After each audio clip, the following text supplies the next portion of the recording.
Hello viewers, আসসালামু আলাইকুম। Welcome to my channel. আজকে আমি দেখাবো কিভাবে খুব সহজে হ্যান্ড পার্স, তারপর পেন্সিল রাখার পার্স আর হচ্ছে কাঁধে নেওয়ার ব্যাগ বানানো যায় তার কিছু টিউটোরিয়াল। তো আমি আজকে শুধুমাত্র এর ভিতরে কোন কোন জিনিস রাখা যায় আর কত জিনিস ধরে সেটা হচ্ছে দেখিয়ে দিব। আর পরবর্তীতে কমেন্টস করে আপনারা জানাবেন যে আপনারা এই কাটিং আর সেলাই ভিডিও দেখতে চান কিনা। তো আমি এখানে ৩টা ব্যাগই বানিয়ে দেখিয়েছি আর তার ভিডিও আমি পরবর্তীতে শেয়ার করব। তো এখানে হচ্ছে আমার যে বড় ব্যাগটা, সেখানে আমার ২টা চেন আছে আর ভিতরে একটা মানে চেনের মতো আছে, সেখানে আপনারা গোপন জিনিস বা পার্সোনাল জিনিস রাখতে পারেন। এখন আমি ভিতরে দেখিয়ে দিই। প্রথমে পেন্সিল বক্সটা বা পেন্সিল রাখার ব্যাগটা। এখানে আপনারা রং তুলি যারা কাজ করেন তারা রং তুলি রাখতে পারেন, সুতা রাখতে পারেন বা বিভিন্ন পেন্সিল রাখতে পারেন। স্টুডেন্ট হলেও বিভিন্ন জিনিসপত্র রাখতে পারেন, ছোটোখাটো জিনিসপত্র যাতে হারিয়ে না যায় সেগুলো রাখতে পারেন। এখানে ভিতরে এক পার্ট দেওয়া আছে, উপরে এক পার্ট দেওয়া আছে আর নিচের পার্টটা দেখুন কতটা বড় করে দেওয়া আছে। এখানে অনেক জিনিস ধরবে আর খুব সহজে চেনটা হচ্ছে দেখুন ইজিলি লেগে যাচ্ছে। আর এই কাপড়টা আমি হচ্ছে উপরে একটা জামার কাপড় দিয়ে করেছি আর ভিতরে প্যান্টের কাপড় দিয়ে করেছি। আপনারা চাইলে ফলসের যে কাপড় দেয় সেটাও ব্যবহার করতে পারেন। দেখুন এখানে কত জিনিস ধরছে, প্লাস আরও অনেক জায়গা আছে, মানে এখানে অনেক জিনিস আরও ধরবে। তো এটা আমি কিভাবে বানালাম তার টিউটোরিয়াল যদি চান অবশ্যই কমেন্টসে জানান। এরপর নেক্সটে আমি করেছি হচ্ছে পার্স, হ্যান্ড পার্স। এটাও আমি একটা কাপড় দিয়ে করেছি। এটাও হচ্ছে আমার টুকরা কাপড় ছিল, এটা আমার লাগে না, অবশ্য বালিশের কভার বানাতে রেখে দিয়েছিলাম। তো এটা দিয়ে আমি এই পার্সটা বানিয়ে ফেলেছি। এখানে আমি মিরর ওয়ার্ক করেছি, লেস ওয়ার্ক করেছি আর হচ্ছে পাল বসিয়েছি। এখানে আমি ছোট বাটন ফোন দেখিয়ে দিয়েছি, একটা লিপস্টিক আছে আর টাকা রাখার জন্য আলাদা জায়গা আছে আর কাঁকড়া আছে। তো এখানে আপনার চাইলে বড় যে মোবাইল সেটাও ধরবে।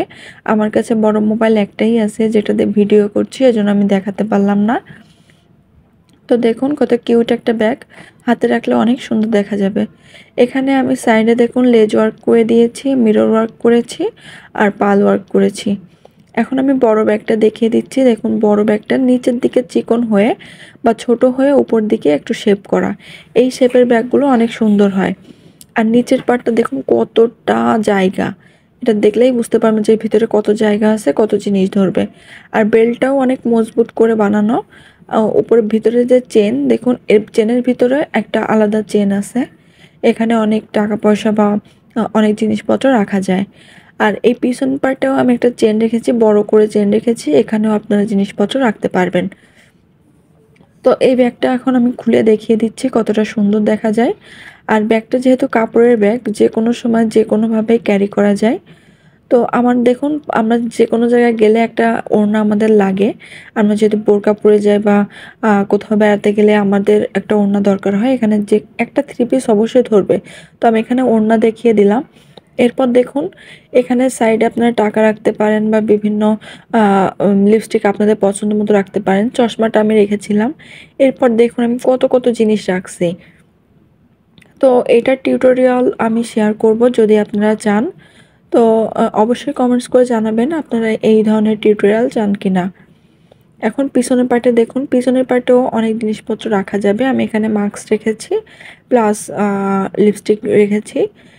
অনেক জায়গা, একটা ব্যাগে, ছোট এই কিউট ব্যাগে অনেক জায়গা, অনেক জিনিসপত্র ধরে। আপনারা দেখলেই বুঝতে পারবেন যে ভিতরে কতটা জায়গা আছে। আর এটা ইজিলি আপনারা ভাঁজ করে রাখতে পারবেন, এটা আয়রন করার প্রয়োজন নেই। কাপড়টা অনেক ভালো মানের, এজন্য আয়রন করার দরকার হয় না। এখানে আমি 2টা পার্ট ব্যবহার করেছি, ভিতরে একটা পার্ট এটা হচ্ছে যা প্যান্টের কাপড় আর উপরের পার্টটা আমি বালিশের কভার করার জন্য রেখেছিলাম। এটা দেখুন ভিতরে কত জায়গা, এখানে ইজিলি 3 পিস ধরবে। তো এই ব্যাগের সাথে কিউটি এই পার্সটাও নিতে পারেন। ব্যাগগুলো আপনাদের কেমন লেগেছে অবশ্যই জানাবেন। Thanks for watching. আল্লাহ হাফেজ।